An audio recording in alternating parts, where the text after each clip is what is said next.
That sounds fun. That sounds fun.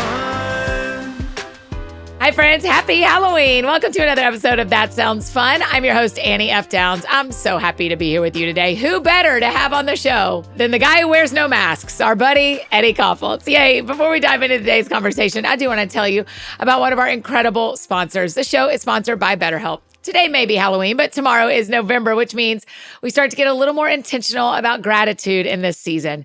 Who are you grateful for this year, and who has helped you, or who has had a big impact on your year? It might be your therapist. It for sure is for me. Or what have you grown in this year that you are thankful for? If you're still on the fence about therapy, now's a great time to give BetterHelp a try, especially with the holidays around the corner. It's done entirely online, so it's super convenient, flexible to your schedule, and getting started is so easy. You just fill out a quick questionnaire. Y'all know we love a quiz around here. You'll be matched with a licensed therapist, plus you can switch therapists anytime at no extra cost, so you make sure to find the right match for you. Let that gratitude flow with BetterHelp. Visit betterhelp.com/thatsoundsfun today to get 10% off your first month. That's BetterHelp, HELP.com/thatsoundsfun. And today on the show, your favorite and mine, Eddie Koffoltz, is back. In case you haven't been with us, once a month, we're recapping each of the last 10 years in honor of the 10th anniversary of That Sounds Fun. So this month, we're recapping 2022, which is what we say, but y'all know how we go. We just keep talking. That's what Eddie and I do. We just keep talking. So here's my conversation, a little bit about 2022, but mostly about a lot of other things with 7 minutes of serious with my buddy, Eddie Koffoltz. That sounds fun. Eddie, welcome back to That Sounds Fun for the 974th time, possibly. I think we are close to not having to say welcome back to That Sounds Fun. Yeah. Like and just when, going. When Brian comes home from work, I'm not like, hey, welcome home. It's more just like, there you were, here you are. Yeah. Where else would you be is kind of what you say. Yeah. That's exactly right. I've got some very off-topic things to talk about before we jump into 2022, which is shocking to no one. And I propose we never go on topic. Let's let it happen. It's never served us before. No. Eddie, how much water do you drink? Are we drinking enough water? Now that is a question and a half, because I have... Oh, What do you have? I have this. What is that for our audio-only listeners? That is a gallon? A gallon with times on the side. And it tells you when to... Wow, you're ahead of the curve. That says 1 p.m. and we're only at 9 a.m. And this is the problem. Also, by the way, so you're drinking, what are you drinking? That looks like a 30 or 40er? Yeah, this is 40. This is 40 ouncer. Yeah. This one lives in New York, but I can't carry it during, I have a little one that travels with me that's 16 ounces because I was carrying this 40 ouncer around the city and I was getting back problems. It's like a pound. It's like 9 pounds so heavy. of water. Yeah, it's so heavy. Okay, tell me about how long have you had that particular jug? Quite a while, and I flow in and out of it. So sometimes it sits there by my desk. How many ounces is that? I'm sorry, I don't know that. How many ounces? How many ounces in a gallon? No one knows. That's like exploring the depths of the ocean. Yeah, Science has not gotten there yet. Agreed. So if anybody has an answer, feel free to please let us know.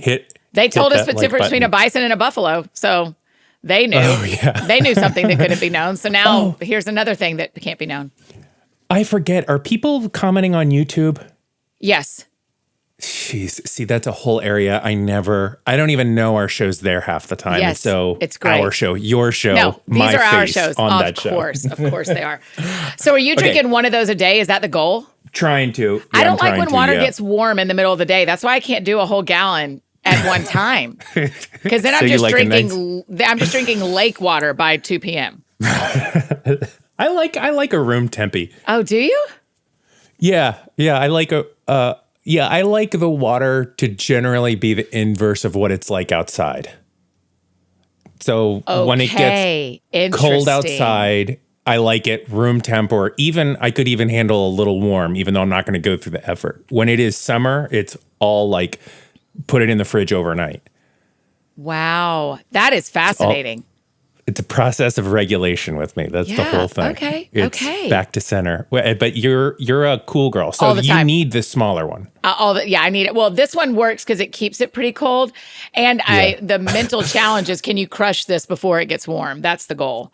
When I'm currently in New York. When I'm sitting at my desk in New York, I try to, like today I'm here, I'm sitting at my desk till 2:00 or 3:00 or something cute like that. And I just got up to lake water. That was a funny reference. That's perfect. You get in a lake at a certain time of year and you're just like, this is thick. Yeah, this is but gravy.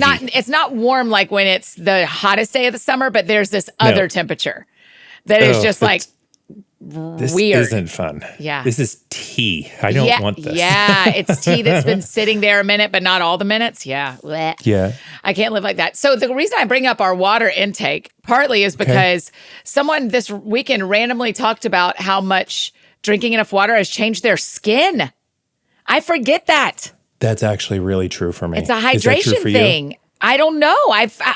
I love being my own science experiment, so I'm into it now. I'm about to be a science experiment to myself. Yeah.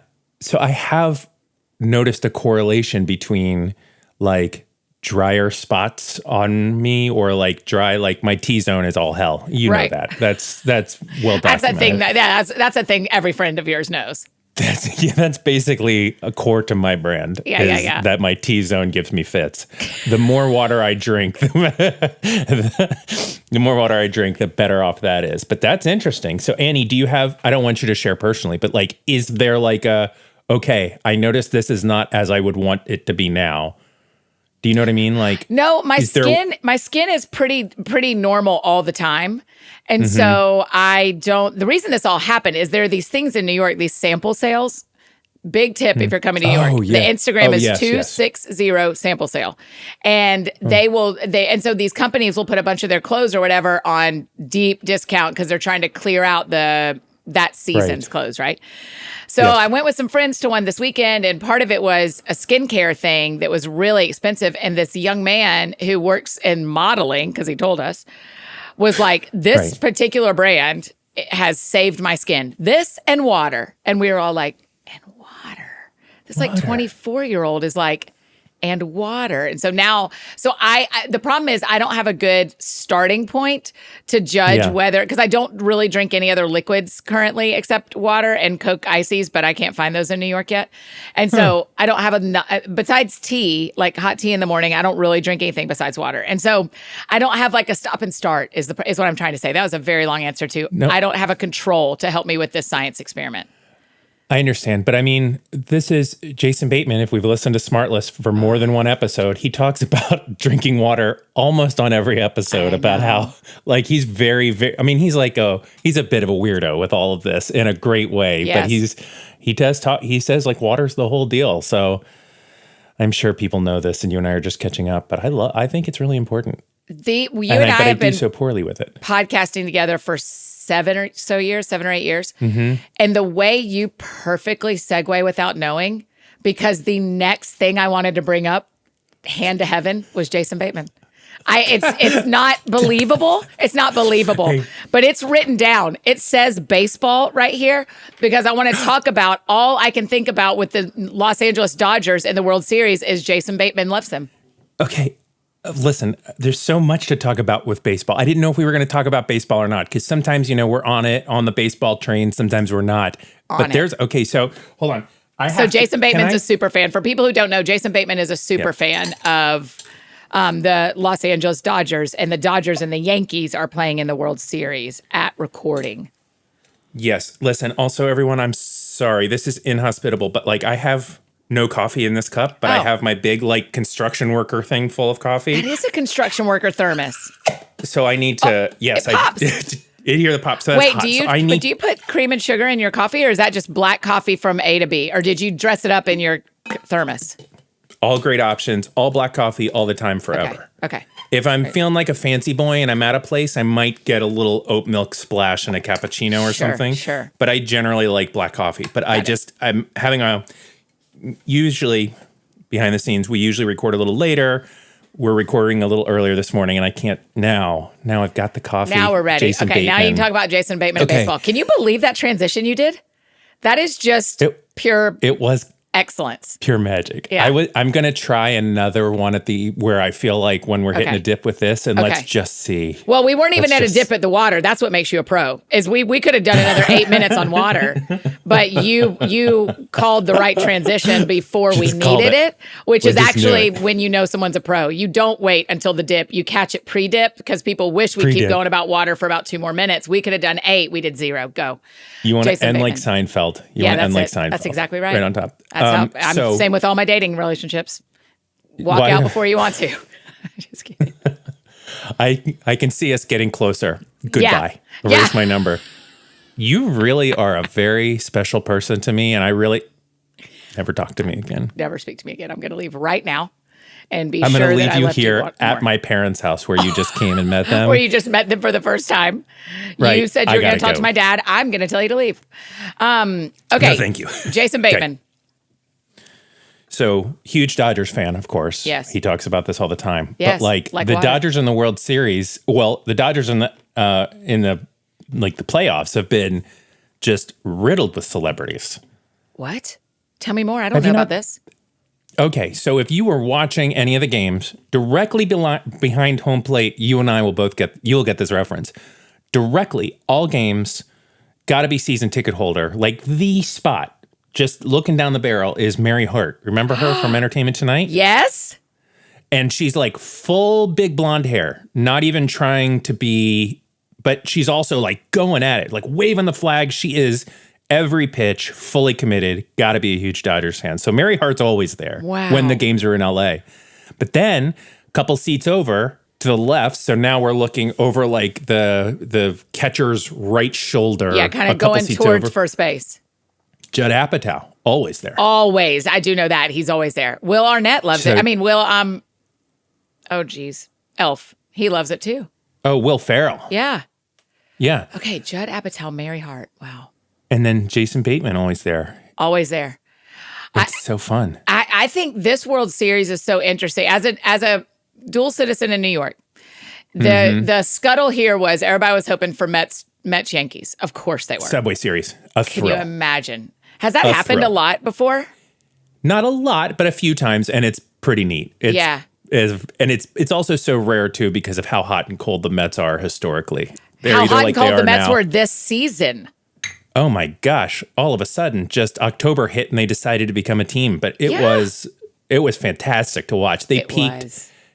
They just needed. I really feel like if they had one more week, if they had peaked a week earlier, that's a great point, Eddie. Like that would have been it. It was. Can you imagine so close. The bodies of the players having to fly East Coast, West Coast for a week and a half, or however long this takes, versus literally staying in their homes? I mean, I imagine the bodies of the players a lot. Like, Jenna, that's a pull quote.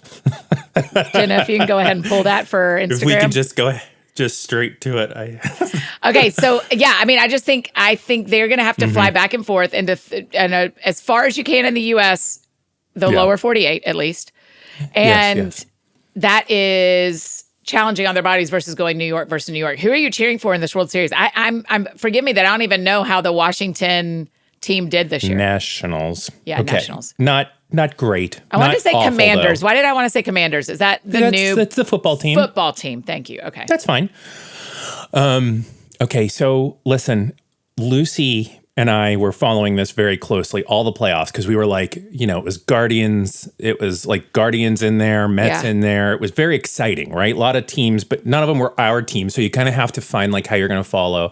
And so finally the other thing that's rare about this is that typically the American League, National League number ones don't usually end up meeting up, right? Yeah, that's right. They start seeded one, but they did. So the two, in theory, best teams with some crazy superstars. Yeah. Shohei Ohtani, it's like we are living in the era of Babe Ruth. We could do a whole show on Shohei Ohtani. Okay, tell people a little bit about him if they haven't, because it is a fascinating story. Shohei Ohtani, in almost endless ways, has redefined what the archetype of a baseball player. Wow. Most notably, that usually a pitcher is not considered a great hitter. That's they right. typically are great at one or the other. And in half of the baseball, half of the MLB pitchers don't hit anyway. They don't even hit. It's a lost cause. Yeah. Shohei Ohtani, so he comes in from Japan being absolutely exceptional, record-breaking at both of those, which is mind-blowing. So that's how he starts. Then he continues because so that we're going very big picture here. No, so he comes in doing something that hasn't been done. Yes. But then the crazy thing is he then does it to a degree that it's like watching Michael Jordan play back in the day when it was like, I wonder if our impression of his greatness will actually be realized. And then he goes and carries the Bulls the whole way. Yeah. So Shohei is actually doing that. So then this year he created what was called the 50-50 Club, which was 50 home runs, 50 runs batted in. So and he's the first one to do it?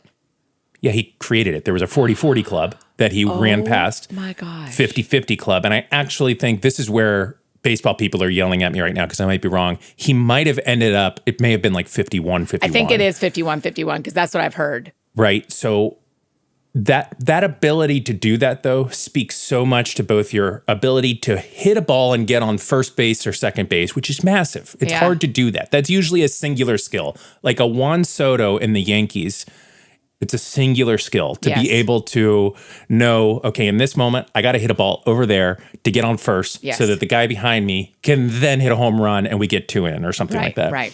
Shohei did it in a huge amount and then also did the other singular thing, which is hits a crazy amount of home runs.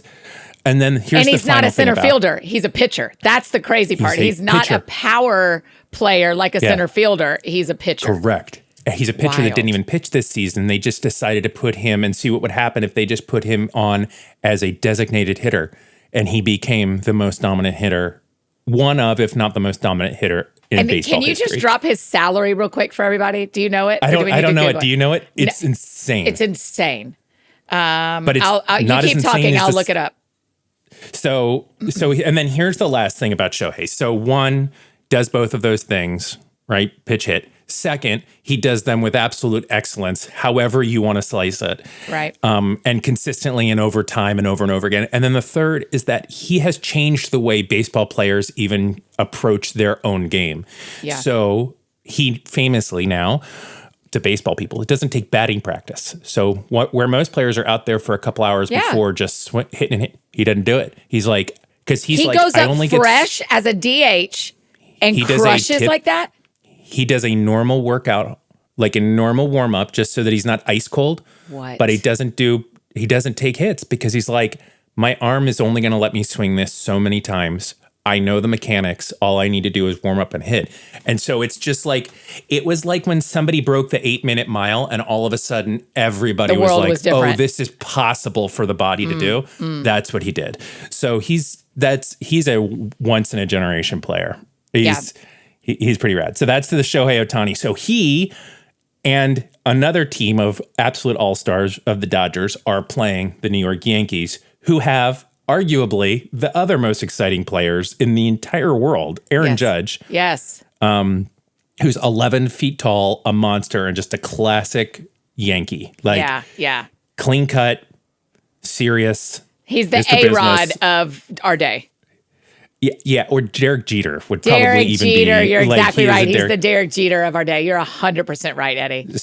So, who I am rooting for, to answer your original question, was perfectly put by Lucy, and I'm like all in with that answer. We are rooting for the Dodgers to win. Okay. We do love the Dodgers. But when Juan Soto, who was on the 2019 Washington Nationals World Series team, when Juan Soto comes to the plate for the Yankees, we will root for Juan Soto. Okay. We will. Great. We still love Juan Soto, but we can't root for the Yankees. Sure. We will root for the Dodgers to win. I am rooting for 7 games. That's what I'm rooting for. Bingo. That is. I'm rooting for 7 games. Give me the most baseball before it just goes quiet, and I got to watch other loud sports all year. That's exactly right. Yes, that's exactly right. Okay. Shohei's salary is $700 million. That is just to play baseball. That's not the Nike or Adidas or whoever. That's not any sponsorships. He's going to be a billionaire for hitting home runs. Billionaire. And that salary is not actually like Juan Soto, who hits, who we were just talking about, who plays for.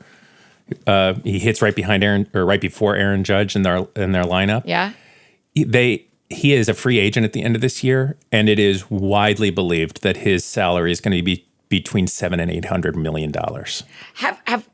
Have we lost our minds a little bit? Have we lost our minds a little bit, or no? It's a hard thing, because as a yes, of course, as a person, there's just no way a person can be worth that. Right. Beyond in the eyes of God, of course. We're priceless in the eyes of God. But in this scenario, I mean, because this guy, Shohei, 2024 to 2033, he gets $2 million a year. That is a lot, and also feels kind of reasonable. You're bringing in money to a city. You're filling seats. From 2034 to 2043, he gets $68 million a year. Unbelievable. My gosh. How would you, Eddie, someone hands you $68 million next year for your job. You're still going to work. You're not a lady of leisure. You're still going to work. I still consider myself one, though, so please. Certainly. What are you doing with $68 million next year? Does a lot of that get taxed? Yeah, like probably 30%, but it's still so we're walking home with 40 million. Let's say when it's all come out through the wash, and we're even going to go ahead and say you've paid your taxes, you've paid your tithe. So God and the government are handled. You've done your duties, and with pleasure, with an honoring heart. And now you have $41 million. Okay, so number one, I'm going to get rid of both of our cars and buy two pretty normal, not bougie cars. Okay. I've always wanted cooler cars than I have. So you're going to spend $100,000 of your $41 million.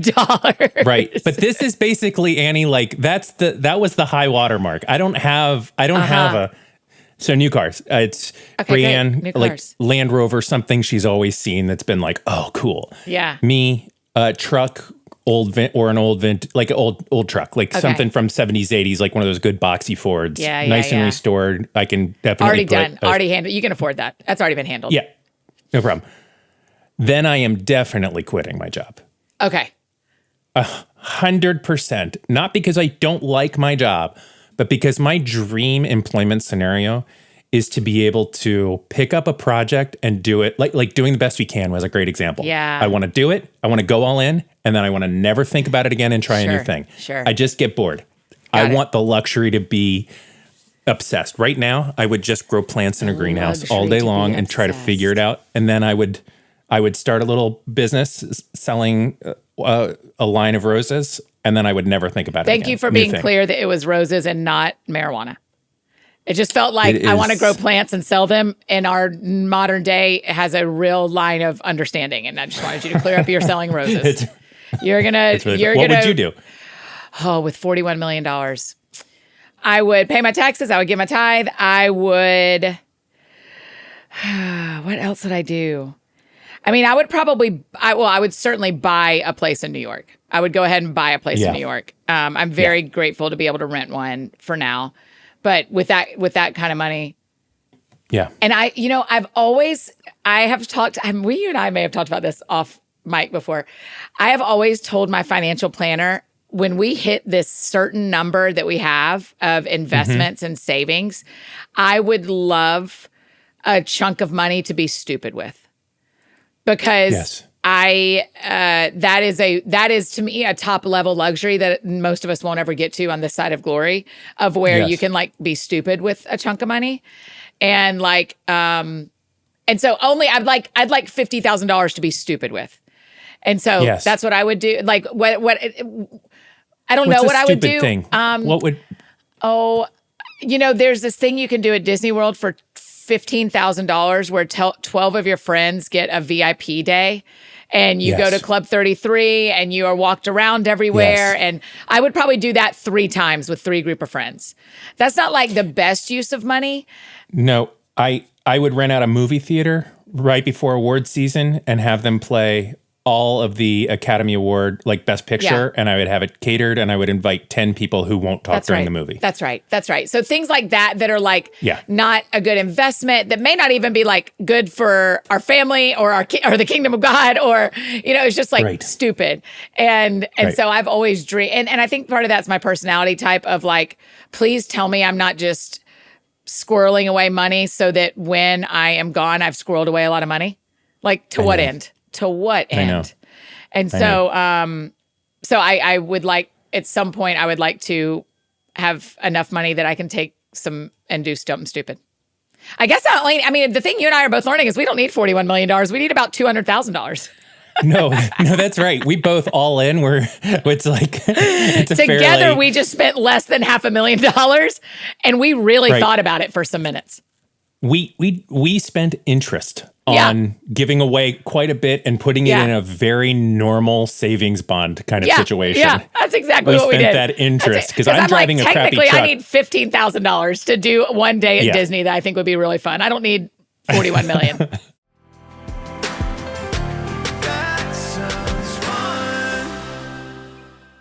Hey friends, just interrupting this conversation and tell you about one of our incredible partners, KiwiCo. Okay, y'all have to hear about this new KiwiCo thing that they are offering. It is especially cool as you start building Christmas lists for the mini BFFs in your life. KiwiCo is now offering KiwiCo clubs to engage kids on a journey of seriously fun learning. The cool thing about KiwiCo is that their crates aren't just a fun project for kids to work on, but they actually learn something too. And now with KiwiCo clubs, they get to go on comprehensive learning journeys. So your kids will learn the fundamentals through hands-on projects and progressively build on their skills with each new project they work on. You can watch your kids go from learning to build bows and arrows to engineering their own robot. KiwiCo has 5 different clubs to choose from with unique topics like science, engineering, and art. And it's more than just a crate. KiwiCo Clubs members get really great perks like 10% off orders, free shipping in the US, and early access to new crates. A ton of my mini BFFs and my nephew Sammy love KiwiCo, but they're all into different things and interests, so KiwiCo has you covered. In KiwiCo Clubs, my mini BFFs will build skills over time, learning about everything from robotics and engineering to geography and art techniques. Plus, there's no commitment, so you can pause or cancel anytime. Tinker, create, and innovate with KiwiCo. Get up to 50% off your first crate. Wow, 50% off at kiwico.com. Promo code That Sounds Fun. That's up to 50% off your first crate at kiwico.com. Promo code That Sounds Fun. Now, remember that link and pretty much every other link you could ever hope for are in the show notes below, or we will send them right to you every Friday in the AFD Week in Review, which we hope is the best email of your week. So you can sign up to get that in the email below as well. Okay, now back to our conversation with Eddie. That sounds fun. Okay. Baseball, we did it. Everybody watched the World Series. I'm just trying to make sure we're tying up all loose ends. Baseball. Wait, can people tell us on the internet how they would spend $41 million just for fun? Oh, of course. I would love. If y'all want to jump on our Instagram today, we would love to know how you would spend, and we'll get Jenna to make a little graphic that says, how would you spend $41 million? Yes. There are going to be a lot of altruistic people, which I really appreciate, that are going to say, I would, and we would have too. We would have to. Can I just say, you heard me starting to talk, right? You heard me, and then you hopped in. You said, I know there's going to be a lot of altruistic people. Here's exactly what I was going to say. And we know you'd buy wheelchairs for everybody. Just be cool about it. Like, be dumb. What's the dumb stuff? We want you to know be you're dumb. all great people. Yeah, we know. We would too. We would too. I would finish what Illuminations needs to get the gospel in every language. Of course, we would use a lot of money. We're talking about what would you do? What's the dumb stuff you would do with $41 million? Where are they at with a Klingon interpretation or translation? Right. No, I think they're sticking to Earth currently. But Blurry Creatures guys would say, that's a miss. They'd say they are on Earth. So I don't know, man. I don't know. Would love to get a public statement from them pretty soon. Yeah. Their comms director right now is just like, dude. At Illuminations, they're like, Annie, please don't do this. Hey, we don't even know that dumb guy that you're with talking on the podcast, but he's not doing us any favors because no, we're not going to translate it into Tolkien, whatever. And we're not going to do the whatever language they came up with for that. What was that terrible movie that everybody liked? Oh, I can't wait to hear the answer That's all to I've this. got. It's huge. It's about and it's like spoken big a fish. different language. If you're talking They about have a Meg or language. Meg 2, I'm offended. No, they were like fish people. Oh, Avatar. Avatar. Oh, you didn't like Avatar? It was a little heavy-handed for me. Oh, I'm like, I get it. Yeah, I get it. Like, it's a metaphor. In treatment of indigenous people, got it. Yeah, Treatment of the earth, got it. Yeah. But then it's like, oh my gosh. And then it's all like fish and stuff. I don't know. Man. Yeah. No, I don't disagree with anything you just said. I thought it was interesting to watch. The second one where they did like that face stuff where Sigourney Weaver is a child, absolutely gave me chills down my spine of discomfort. Like it was the weirdest thing because then she's acting like a kid. She's like, come on guys, throw the ball. And I'm like, I don't know. It's like when adults do baby voice. I don't like it. Yeah, I don't like it. Like, they feel goop. Chills of discomfort. I have never had a better language for that than chills of discomfort. A friend of mine is in New York with me this week. We were watching a celebrity dancing on the internet. And she said a version of chills of discomfort. Like they were doing like videos of themselves. I see. And I turned my phone around. I said, can you believe this guy is doing this? I didn't know he was the kind of celebrity that would do a dance on Instagram or whatever. And she said, I am so she said a version of chills of discomfort. I wish she's not here. She already left for the day, but I wish I could ask her. But she said a version of that. But now what she actually had was chills of discomfort. Yeah, no, it's awful. It's awful. So, okay. Well, we got our big Avatar take in. What you didn't know you were doing, unless you did, do you know what the highest grossing film of 2022 was? Not until I just looked at the list for the first time. Avatar. Your transitions today are just borderline seamless. Borderline seamless. That was weird, though. That was weird. I did not know that. I know, so you've done it twice. The second Avatar. Yes. Also, the number one song of the year was Heat Waves by Glass Animals. I've never seen either of those words put together like that. Any of that. No. Nor can we play a clip. Okay. Everybody, I hope you like that song. Also, We Don't Talk About Bruno is one of the top songs. I love that movie. Boy, did that song that was an earwormy song. No what a great, kidding. it was for good reason. It was Aren't amazing. we glad we live on Earth when Lin-Manuel Miranda is on Earth? I'm so just glad. put out a new album. Did you see that? Is it going to be a show? Yeah, it's a concept album. I haven't listened to it yet because I'm on book deadline, and so I can't do anything I enjoy except talk to you. And so it's star-studded. But star-studded with people that you may not know, but some you do, like Nas, the rapper. Yeah. But it's a concept album, front to back. It's a story. Well, actually, I don't know. I'm only halfway through it. I was listening to it on the Metro yesterday, but like he and another artist, and I don't know her name, and so I'm sorry, but they created a full concept album that you're supposed to listen to, and there's like interstitials between songs, and then just is it going to be a show? Does it feel like a Broadway show? It actually, I don't think it is, or they haven't said it yet. The idea was we want to make a sonic Broadway play, and of course it's. Whether you're following the story or not, I mean, the raps it's so good. He's so it's good. I feel grateful. Yeah, we're lucky to be in a time where that kind of, we are though, like him, Shohei Ohtani, like there are a few things that are like historically, this is, Lin-Manuel Miranda is probably the primary, like he's going to be a Beethoven-esque figure in the history of music. Yes. In 100 years, people will be talking about him. Yeah, that's right. With a kind of reverence reserved for that kind of like, offerings of art to the world. Yes. Yes, it feels wild to get in a world where we're voting next week and there's a lot of, we can point at a lot of things that feel very hard in the US and globally, of course. Yeah. I'm so enjoying our time today of celebrating, like, man, I'm glad that me and this person are on Earth at the same time. Like, I'm so totally because what Lin-Manuel Miranda doesn't seem to do is the same thing twice. He does not seem to do the same thing twice. No, it just, yeah. And he could have done Hamilton and then done Washington and then Absolutely. done Lincoln. And he may. But he did not sit on the thing that he knew he could slay at and do it again and again. He went and did Moana. And then now this and so many things in the middle. And he's had, God bless him, he has had things not succeed. Like, yeah. Oh, yeah. What a gift to us to also get to watch Lin-Manuel Miranda try a show and it not be a banger. And would recommend people listen to this week's episode of Working It Out with Mike Birbiglia. He interviews Lin-Manuel Miranda, and it is fully about. How did we do this? It's insane because if our I love Mike Birbiglia.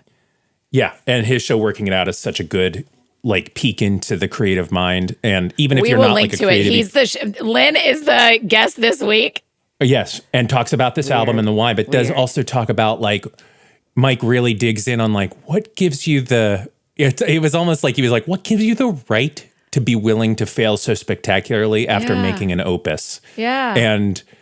And just going for it. Because this is a swing, even Lin says, this concept album, he's like, nobody even listens to albums. He's like, he said something to the effect of I'm creating an 8-track in a digital world. This isn't even an art form that people were asking for. He's like, but we knew it was what was next. Do you know, he is one of the reasons I am committed to recording in person in New York and having opportunities to record in New York because he is the goal. I want to say to him, are you available right now? I can meet you at the studio right now to record, Annie, that's not unthinkable. I've reached out once. So, and he has mailed me a letter. Do you remember he mailed me a letter? I don't remember. I'm sorry. I have his letter framed in my office in Nashville when his movie Tick, Tick, Boom. What a great movie. Andrew Garfield. My goodness. Andrew Garfield. Andrew Garfield is the star of the internet currently, by the way. Yeah, I just heard about it from Emily from that chicken show. Yeah. I haven't watched it yet. Again, I'm not doing things that are fun quite yet, but next week I'm going to have a ball. Yeah. I am just going to have a ball when I'm not thinking about this book all the time that I'm working on.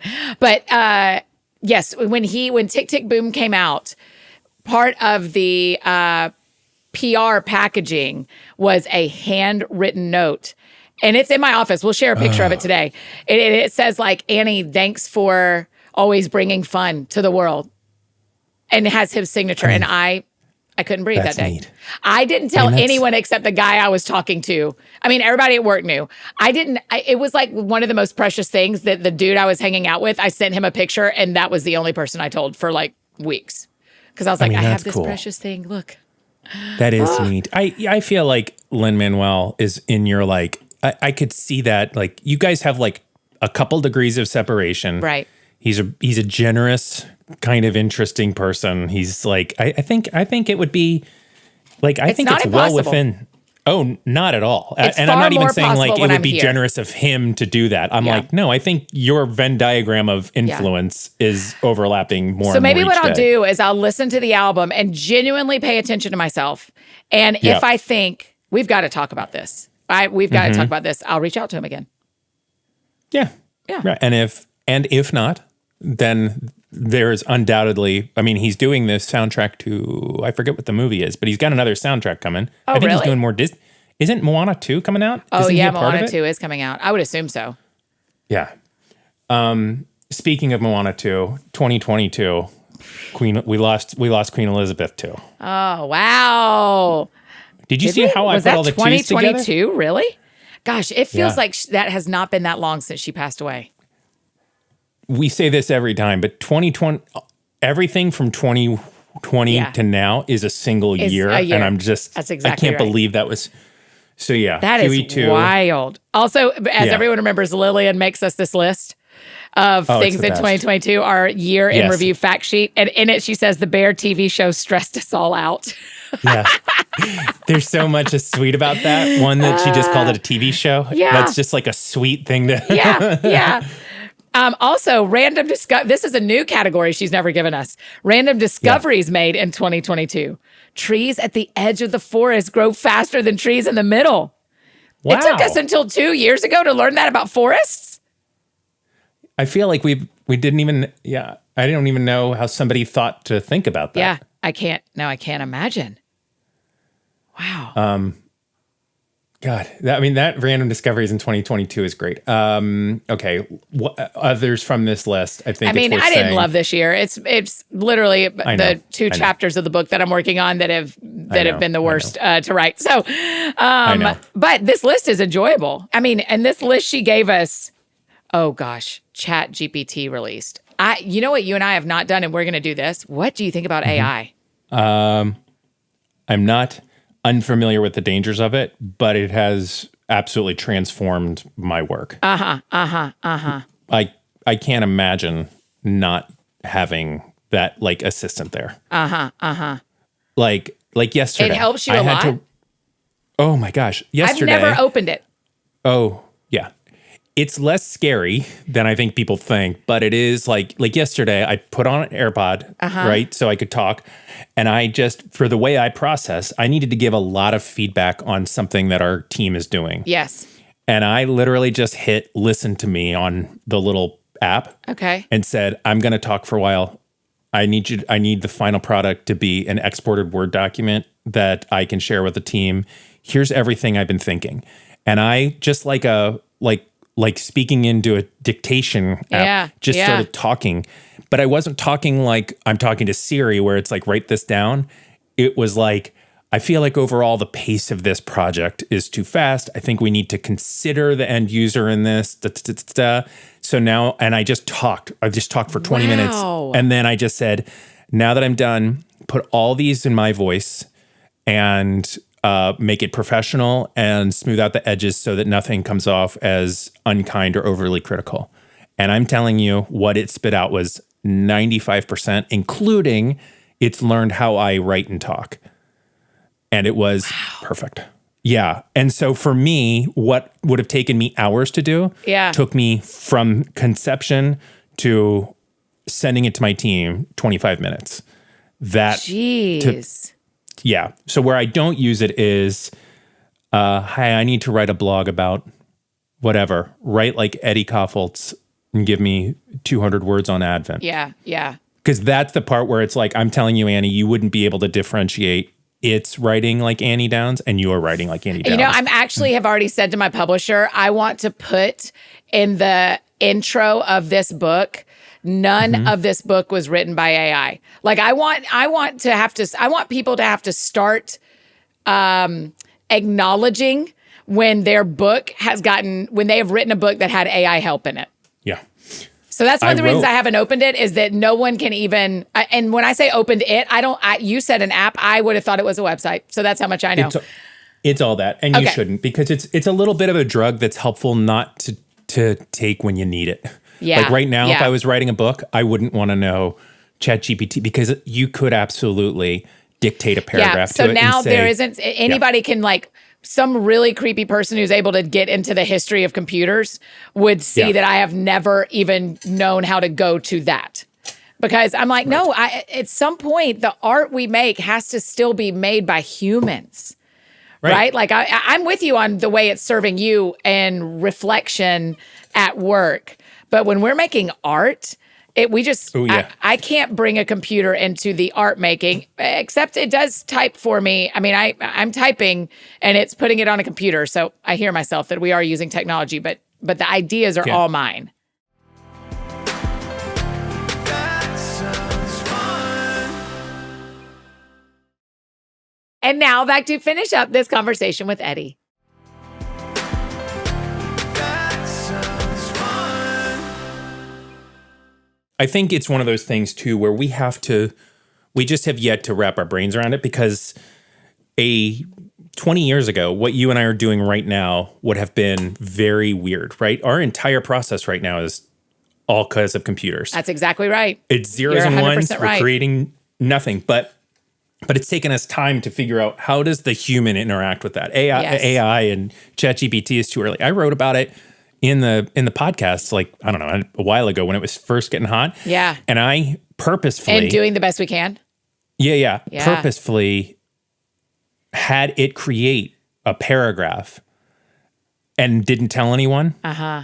And No one picked No up on it. feedback to And it, I said at the end, by the way, the paragraph about, I don't remember what it was, like Guns N' Roses or something, was written fully by a ChatGPT prompt. Yeah, And that yeah. was to me like, there's a danger here, but also, so for work, but not creating original content for work, but like summarizing thoughts, I use it all day long. If I needed to, like, I'm a pretty bad proofreader and editor. Yeah. I'll have it proofread and make sure I don't send an embarrassing email to a boss. You know what I mean? Wow. And it's perfect. It's absolutely perfect. What I won't do is have it think for me. And it's so good at thinking for you. Anyway. I heard a celebrity, a guy in movies, who's a movie on his Instagram, kind of talk about how the things that actors are talking about right now is how do we build our own, how do we get a little bit out of the Hollywood system, build our own studios so that people know. He said, I think actors are going to lose their jobs the better AI gets, because they're not going to need to pay us to be somewhere. They're just going to be able to pay us for our bodies standing in one time or whatever, and technology taking over. So he's like, apparently a bunch of celebrities or movie people particularly are talking about, how do we build things outside of Hollywood where we are actually making the art? What a wild thing, that the decentralization of creation, when we thought 100 years ago that the actual power was centralizing creating art in a publishing house or in Hollywood or, Well, what this has done to exactly what you're saying is already in the infancy of AI, people cannot tell the difference. And that's the scary part. Right? Like when we introduced email, it was still like, okay, I know this is on a computer, but it's this person's words. It's not, it's weird, but it's not scary. That's you cannot, and in ways that are, I watched a clip from a podcast that it was a podcast about AI. Oh, interesting. And only in it did they reveal that the entire script, as well as the hosts that I was watching, were not real people and they were generated by AI. Eddie. None of it. So what's going to happen? This is what we do. Here we go. 7 minutes of serious. Elon Musk creates these robots that are going to help us in our homes. AI is creating human. I know there was a movie about this a long time ago, but like people are going to start falling in love with non-humans. I would venture to say Brienne already has.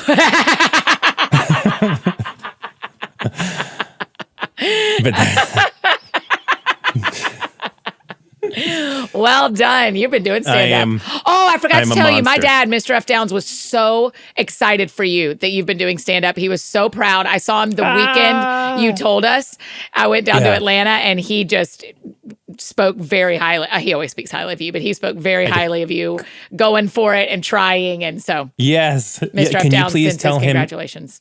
Thank you. Could you also please reply and make sure that he knows that I think have successfully cultivated 3 rose clippings into new rose bushes. Okay. I think he'd be tickled by that. I think he would too. I had to do a couple rounds of it. I killed a couple clippings, but I think I got it, and I think he would be tickled. You're exactly right. Okay, so people are going to fall in love with robots is my fear. Whatever. But it just, if I'm getting too serious, it feels like AI is stealing the soul a little bit of being a human, of like the risk. I can order a robot that is the man I want to end up with without flaws if I had $41 million to blow. And it's going to ruin the soul of risk and vulnerability and all the things that falling in love requires, because you can fall in love with something that is not human. That's hard, isn't it? Because to a much lesser degree, we haven't even answered questions like, to what degree does something like social media replace community? Actual interaction. And we're getting more and more comfortable with it. But how isolating was it during COVID? Right. Yet at the same time, kind of in a weird way, like you and I hung out a bunch, but never saw each other. No, it was all a computer. That's exactly right. So we were comfortable with some measure of replacement. I don't know. And I don't know, like, to the extreme where we definitely,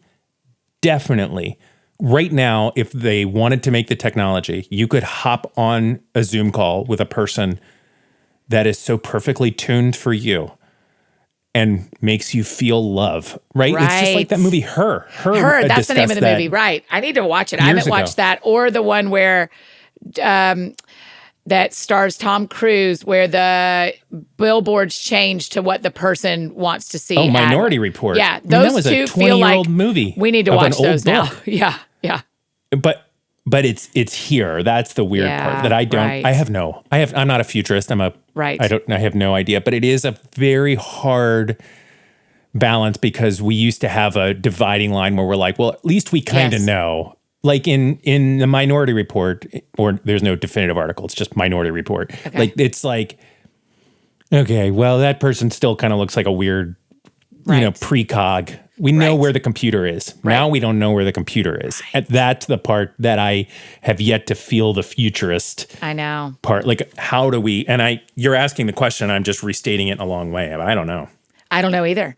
Mm-hmm. And the problem is you and I are the adults right now. So we're the ones who have to figure out how do we teach people around us and coming up behind us. I'm having this real interesting experience writing this book, Eddie. This is the one that comes out in February of 26. I have always written the book like I'm talking to my sister. Like I'm talking to someone that I'm sitting right next to and being like, man, how are we going to do this? Here's what we're experiencing. And this book is very much, as I'm writing it, I'm writing like your aunt, not your sister. And I've never done that before. I've never felt like, hey, come on, let's go. I am walking somewhere. I want you to come with me. I haven't intentionally done that before. And I think part of it is age. I think part of it is the length I've been in this career and the audience we have now and that kind of thing. But it also, with that being said, what's happening every day is I'm writing like the aunt of everyone who is listening to us. If I am thinking like that, I'm not your mom, I'm not your grandmother. There's like the Beth Moores and the Joyce Meyers that are in those seats. But I'm your aunt. I'm not the daughter anymore. And if I'm the aunt, then I've got to figure out how do we teach people where technology belongs and where it doesn't if you want to be a soulful person.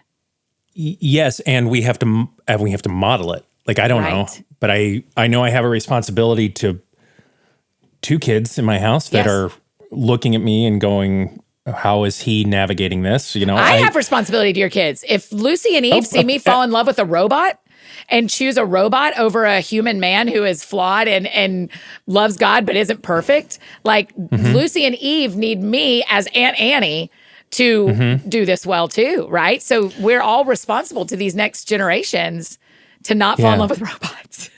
But girl, tell me about that robot's bod, because you never know. I mean, I'm not trying to make light of it, but oh, geez, Eddie, I know. Right? I think about it all the time with AI. I think it's why I won't start. Is I think I don't know where this ends, and I'm not prepared to start. This feels a little bit Wild West in an unhealthy way of like, no one's gotten to the West Coast to tell us, come over here, there's gold. Yeah. Okay, but listen, here's the weird thing. Yep. You have already started. You can't avoid it. AI is a name that we have become familiar with, but computers have been aiding us with their own thought processes for a long time. I mean, Google Maps is so smart in considering how you go places typically, your driving patterns, what the traffic is. Yes. The problem is AI, as it's labeled now, gives us they've opened up a sandbox for us to pursue it. That I think is like, okay, I'm not going to jump into it, but my washing machine, LG, no big deal. Same. I mean, I'm not saying we won the lottery yet, but I'm saying you don't have $41 million, but you got LG washing machine. So LG washing machine that sends me a text when the laundry's done. Mine does too. Yeah, it is. And it has the best little song. It does have such a sweet song, or we have washing machine twins. Yeah. So, but it has AI, right? Yeah, it says it on the front. And when it explains it, it says it senses the weight of it, and it senses the moisture content of it, and it senses all of these things and makes an informed decision about how to wash the clothes. Yeah. So the fact that it's not using an algorithm, it's using a decision.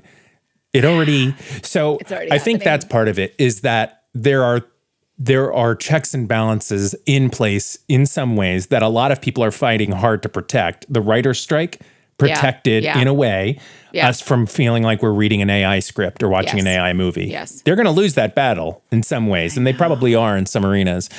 But it's the pursuit of it that I think, for me, I'm like, that's why ChatGPT is dangerous, because it is an open, easy to use coding platform for normal people. Yes. I coded yesterday, create a Word document based on these thoughts and edit it and use a tone and read an old blog I wrote and write like that. I coded it by using my voice. That's when it gets weird. Yeah.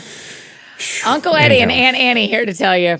We are really. I was very high horsing it today. No, I mean, it's just who we are, and it's what we got to figure out. There are a lot of people in their 20s, 30s, 40s, 10s that are trying to figure this out, and they're looking to see how their aunts and uncles are doing it. Yeah, but I also did a pretty solid lecture on Shohei Ohtani, a pretty solid lecture on AI. I feel confident. This is what I had to walk into, but this was definitely like Uncle Eddie's gonna high horse for a little while. You didn't high horse. You didn't tell us we were doing anything wrong and you were doing it right. That's a high horse. You didn't high horse. If anything, you just horsed.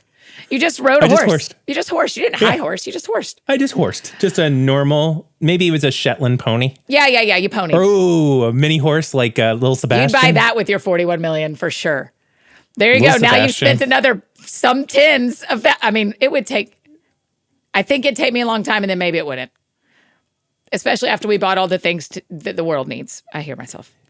Okay, Edward. Yeah, because then it's also, I have always wanted to live next to a lake. The idea that I'm not spending $20 million on a house that's somewhere around Lake Louise in Canada. Okay. All of a sudden, it's going fast. Yeah, a $20 million house is a real house. I bet you could get on Lake Louise for half of that. But you don't have to, because you got 41 for this year. That's just this year. You're going to get it again next year if you're a baseball player that does not pitch anymore. All right, Edward, we got to move on with our lives. We're going to do this again. Yes, this is it. This is October. We get to do this 2 more times. Well, happy 2022, everyone. Yeah. I hope you really enjoyed this year. We miss you, Queen Elizabeth. Genuine. always in our hearts.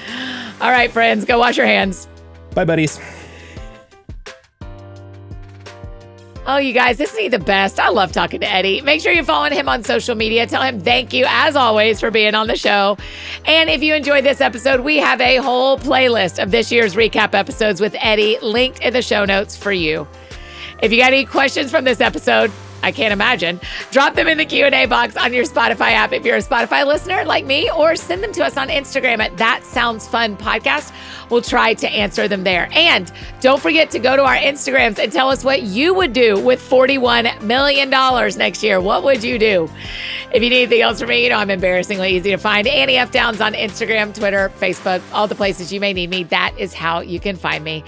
And I think that's it for me today, friends. Go out or stay home. Do something that sounds fun to you, and I will do the same. Today, what sounds fun to me is watching some of my New York besties, some of my New York mini BFFs trick-or-treating tonight. I cannot wait. Y'all have a great weekend. We'll see you back here on Monday with my new friend, someone you already know and love from One Tree Hill, Bethany Joy Lentz. We'll see y'all on Monday. That sounds fun. That sounds fun. Oh, that sounds fun. Check 1, 2 on the microphone. Annie F. Downs in your car to your home. Every week it's something new. A deep talk or an interview. She'll make you laugh, she'll make you cry. When it's dark out, she's a light. When you're down, get you feeling right. Oh man, that sounds fun. That sounds fun. That sounds fun. Oh, that sounds